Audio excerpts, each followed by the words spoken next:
श्रीराम जय जय राम। श्रीराम जय जय राम। श्रीराम जय जय राम।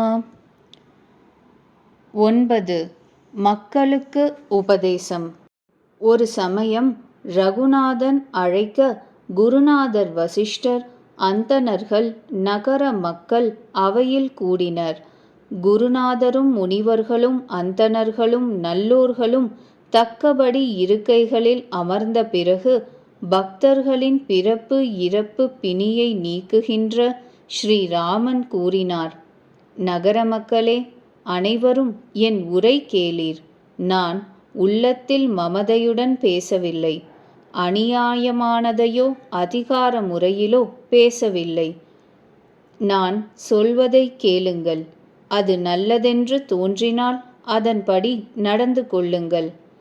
எவர் எனது ஆணையை மதிக்கிறாரோ அவர்தான் என் அடியார், எனக்கு மிகவும் பிடித்தமானவர். தம்பி, நான் ஏதாவது அநியாயமான செய்தி கூறினால் பயமின்றி என்னை தடுத்துவிடு. பெரும் கொடுப்பினையால் இந்த மனித பிறவி கிடைத்திருக்கிறது. இந்த பிறவி தேவர்களுக்கும் கிடைத்தற்கரிதென எல்லா நூல்களும் கூறுகின்றன. ஏனெனில் இந்த மனித பிறவி சாதனை கூடம், மோட்சத்தின் திருவாயில். இதை பெற்றும் கூட மேலுலகுக்கு எவன் தகுதி பெறவில்லையோ அவன் இறந்த பின்னும் துயரடைவான். தலையில் அடித்துக்கொண்டு பச்சாதாபப்படுவான். தன் தவறை நினையாமல் காலத்தின் பேரிலும் கர்மத்தின் பேரிலும் பகவான் பேரிலும் புகார் கூறுவான். தம்பி, இப்பிறவி சிற்றின்பங்களை அனுபவிப்பதற்காக ஏற்பட்டதல்ல. ஸ்வர்க்க போகம் கூட துச்சம்தான். அதுவும் துயரத்தில்தான் முடியும். ஆகவே எவர் மனித பிறவி பெற்றும் கூட சிற்றின்பங்களில் மனதை மேய விடுகிறாரோ அவர்கள் முட்டாள்கள். அமுதத்திற்கு பதில் விஷத்தை பெறுகிறார்கள். எவன் இரும்பை தங்கமாக்குகின்ற ஸ்பர்ச மணியை தொலைத்துவிட்டு குந்துமணியை தேடி எடுக்கிறானோ அவனை எவரும் புத்திசாலியாக கூறமாட்டார்கள். இந்த அழிவற்ற ஜீவன் முட்டையிலும் வியர்வையிலும் உடலிலும் புழுக்கம் வெடித்தும் 4 விதமான 84 லட்சம் யோனிகளில் பிறந்து பிறந்து சுழல்வான். மாயையின் தூண்டுதலினால் காலத்திற்கும் கருமத்திற்கும் இயல்புக்கும் முக்குணங்களுக்கும் கட்டுப்பட்டு இவன் எப்பொழுதும் தடுமாறுகிறான். காரணமின்றி அன்பு காட்டும் பகவான் எப்பொழுதாவது மிக சிலருக்கே இந்த அரிய மானிட பிறவியை அளிக்கிறான். இந்த மனித பிறவி பாவக்கடலை தாண்டுகின்ற கப்பல். என்னுடைய அருளே அனுகூலமான காற்று. குருநாதர் இக்கப்பலின் ஓட்டுநர். அரிய சாதனைகளை எளிதாக புரிவதற்கு இவ்வித உதவி பகவான் கருணையினால் கிட்டியிருக்கிறது. எந்த மனிதன் இத்தகைய உதவிகள் பெற்று பாவக்கடலிலிருந்து மீளவில்லையோ அவன் உபகாரத்தை மதியாதவன், சிறுமதி படைத்தவன், தன்னைத்தானே சீரழிக்கின்ற வழியில் போகின்றவன். ஆகவே இறந்த பிறகும் இவ்வுலகிலும் மேன்மையை விரும்பினால் என் சொற்கேட்டு அதை இதயத்தில் ஊன்றி வைத்து கொள்ளுங்கள். என்னுடைய பக்தி மார்க்கம் மிக எளிது, சுகம் அளிப்பது என புராணங்களும் வேதங்களும் கூறுகின்றன.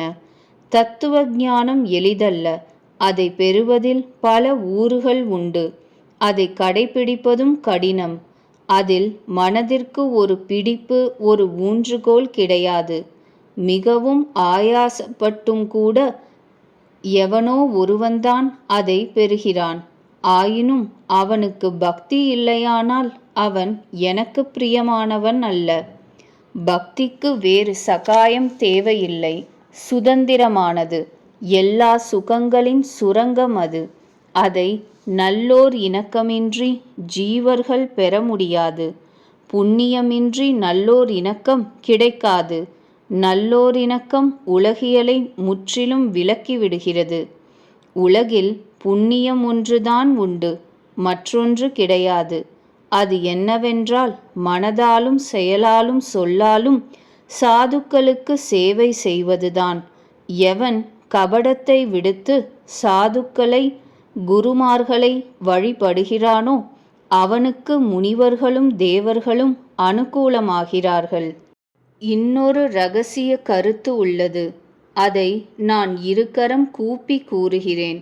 சங்கரரை வழிபடாத மனிதன் என்னிடம் பக்தியை பெற முடியாது. பக்தி மார்க்கத்தில் ஏது கஷ்டம் கூறுவாய்?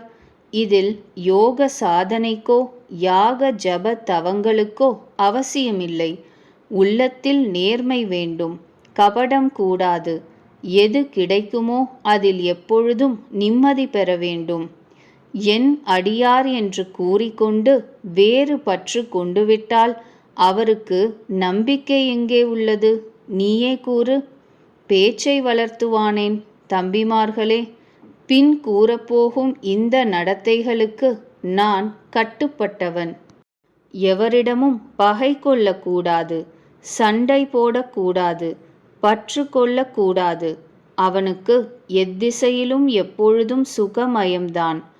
எவன் பயனில் பற்று கொண்டு நற்கருமங்களை ஆரம்பிக்க மாட்டானோ, அவன் தனதென்று வீடு வாசலை நினைக்க மாட்டானோ, எவன் தற்பெருமை அற்றவனோ, பாபமற்றவனோ, கோபமற்றவனோ, எவன் பக்தி புரிவதில் திறன் உள்ளவனோ, அதற்குரிய அறிவு பெற்றவனோ, நல்லோர் இணக்கத்தில் எவருக்கு எப்பொழுதும் ருச்சி உள்ளதோ, எவர் உள்ளத்தில் ஸ்வர்க்கம் மோக்ஷம் வரையிலான எல்லா அனுபவங்களையும் புல்லாக மதிக்கிறாரோ, எவருக்கு என்னுடைய பக்தியில் மட்டும் பிடிவாதம் உள்ளதோ, அதுபோல பிற வழிகளை கண்டிப்பதில் மனப்போக்கு இல்லையோ, அதற்காக வம்பு தும்புகளுக்கு போவதில்லையோ, எவர் என்னுடைய கல்யாண குணங்களிலும் திருநாமத்திலும் ஈடுபாடு உடையவர்களோ, மேலும் மமகாரம் திமிர் மோகம் அற்று இருக்கின்றனரோ,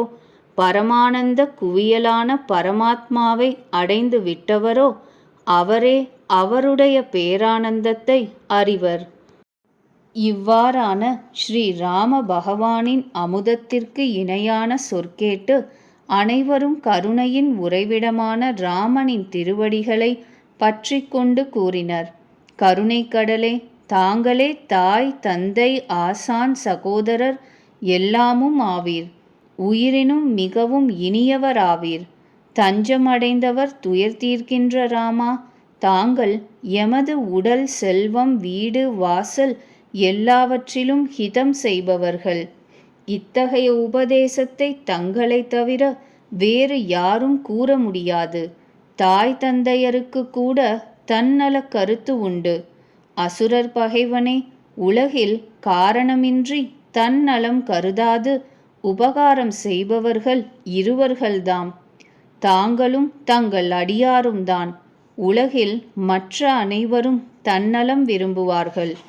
பிரபோ ஸ்ரீராமா, கனவில் கூட அவர்களுக்கு உயர் கருத்தில் பற்று கிடையாது.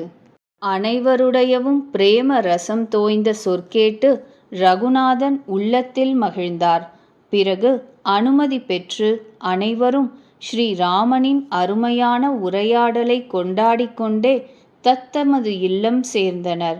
சிவபெருமான் கூறுகிறார், உமையே, அயோத்தியில் வாழ்கின்ற ஆண் பெண்கள் அனைவரும் கொடுத்து வைத்தவர்கள். அங்கு சச்சித் ஆனந்தமய பிரம்மம் ராமன் எனும் அரசனாக உள்ளாரே,